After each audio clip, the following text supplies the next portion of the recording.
And at the last count also, we have not less than 17 communities that were completely touched and brought down by these bandits and criminals. It has been a very, very terrifying Christmas for us here on the Plateau. You've had calls to talk about this situation several times, the security situation in Plateau State, and you made promises to the residents of that state about what you're going to do. How are your efforts coming on? Well, thank you. The reason why we have enjoyed relative peace up until this moment is because of the kind of arrangements we put in place. But obviously, it shows that those arrangements are not adequate. What we have had to do is to motivate the security agencies on ground to make sure that they perform optimally. And I would say to some extent that I give credit to the Nigerian Army and other security agencies, the mobile police that have been deployed to the areas of conflict. Now, sometimes, when you think you are achieving the target, then probably you relax a little bit.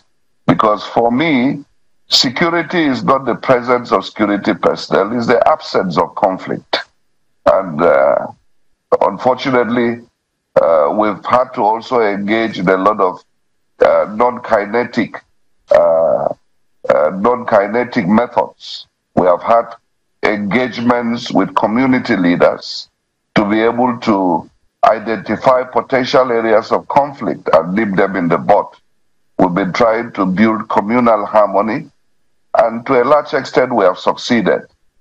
But obviously, with the breach that we have experienced in the last few days, it means that there are some people who are not happy with the progress we have made.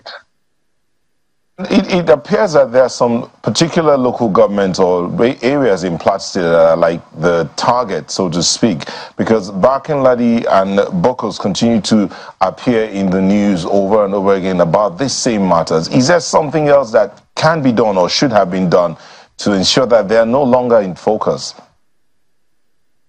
Well, like I told you, what we thought we needed to do, we have been doing.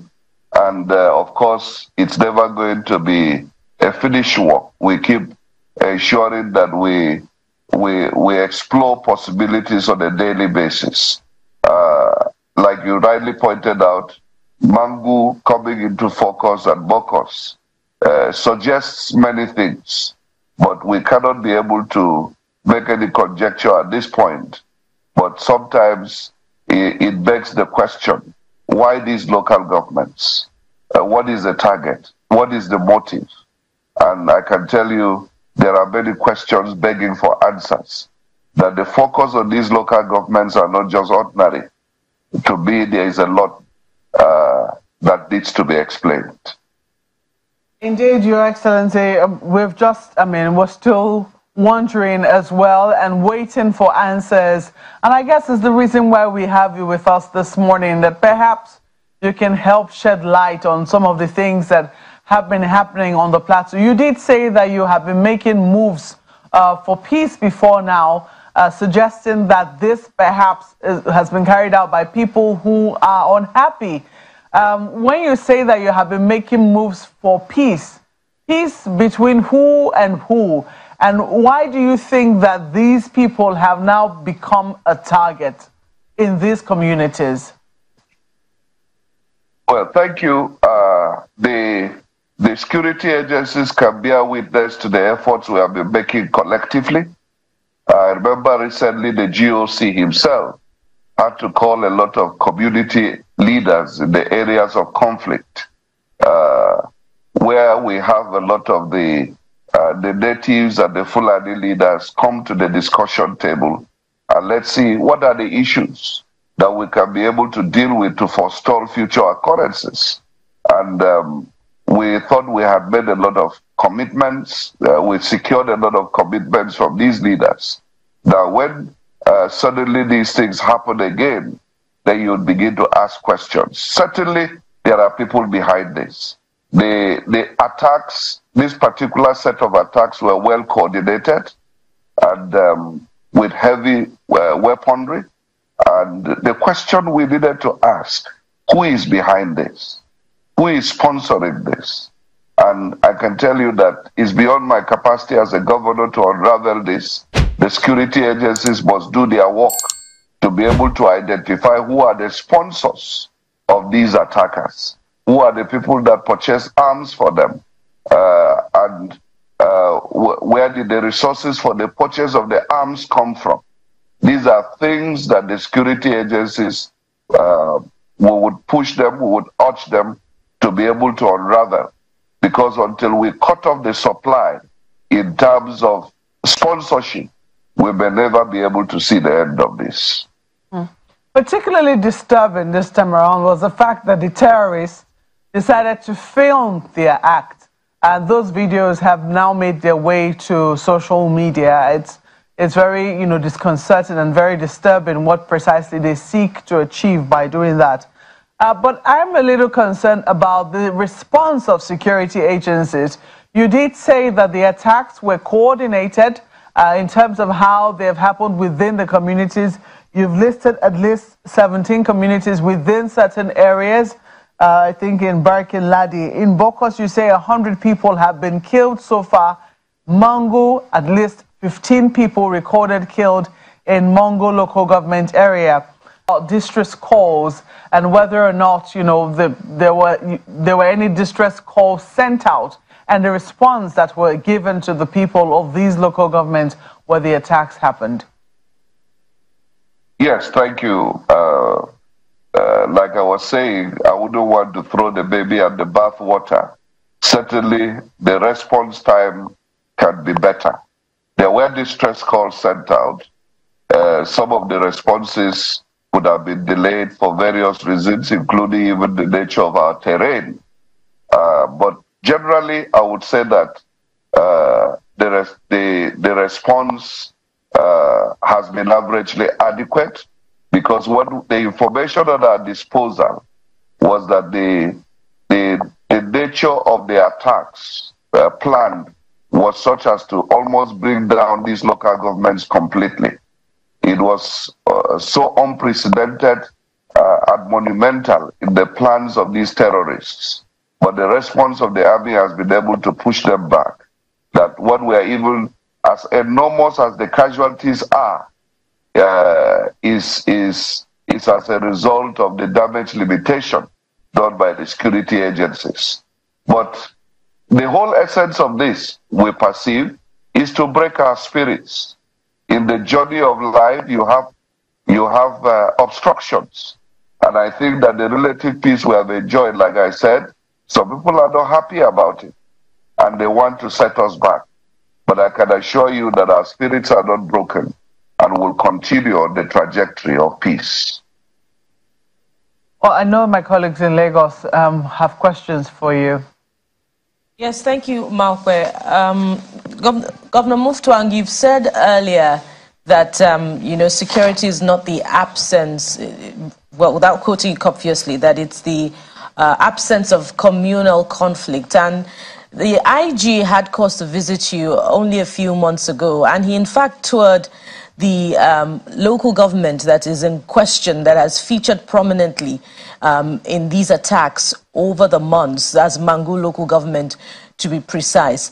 So my question to you is, did the IG also prioritize the concerns, the infrastructure concerns of the police in these local governments during his tour, of Mangu local government, to be precise? Did he identify the needs, besides emphasizing on intelligence gathering and support from the people to the police? Did he also look at the issues of response for the Nigeria Police commands in these areas during his visit? If he did, why are we back here with this same, conversation about slow response time of security operatives to attacks in these local governments, which features prominently every time there's news about attacks in these local governments? Yes, thank you. The IG did visit us, just like the Chief of Defense Staff also visited. The Chief of Army Staff also visited. And I think their visit in a very large way contributed immensely to the mobilization of the agencies on ground, the troops on ground. And yes, there are still a lot of issues to deal with about the logistics, the infrastructure need of the security agencies on ground, but those things are always being addressed on a continuous basis. We can never be able to say that we have reached a point where terrorists would not contemplate an attack. But that being said, the terrorists, once they notice the sponsors, I want to say the sponsors, because the people that wield the guns are people that come on instruction. They are like messengers and errand boys. But there are people behind them which we need to unravel to be able to cut off the supply lines. The amount of weapons in the hands of these terrorists and the sophistication of these weapons is quite alarming and poses a danger not just to Plateau State, but the nation at large. And therefore, we need more concerted efforts, both locally and with the security agencies, to be able to arrest this situation. As for infrastructure, we'll continue to deploy resources to be able to make better roads that ease better transportation. We'll also be able to ensure that these security agencies have adequate supply of vehicles and so on and so forth. But one thing I must point out is that the flashpoints are so many that oftentimes these agencies, these troops get overwhelmed. That is the truth. And so we need reinforcements from time to time. I know that at some point in time, some of the mobile policemen were taken out of Plateau to other flashpoints, in the country. We need to have reinforcements. With the magnitude of what we have seen, it means that we need to be able to have more boots on ground to be able to contain the situation. This is the appeal we are going to be making across to the service chiefs in the coming days. These are real issues, Your Excellency, and in the absence of boots on ground and resources for the police operatives to do their work efficiently as possible, lawmakers from your state have called vehemently for the people to defend themselves where there are no guarantees from security operatives that their lives will be protected in critical times. I recall lawmaker Dachong Bagos has cited a section of the Constitution that empowers the people to defend themselves. Will things get to this level where there are no guarantees for the protection of lives and properties in this local government area? We hope not. We hope not. Very sincerely, as a government, we are doing all we can to be able to give these guarantees. The only guarantee effectively is that the security agencies do their work. When people resort to self-help and it tends to degenerate into lawlessness. This is what we want to avoid, because it is not as if the people that are being attacked cannot defend themselves, but they are being killed because they want to be obedient and law-abiding. And it gets to a point that we may not be able to restrain them from also resorting to ways and means to defend themselves.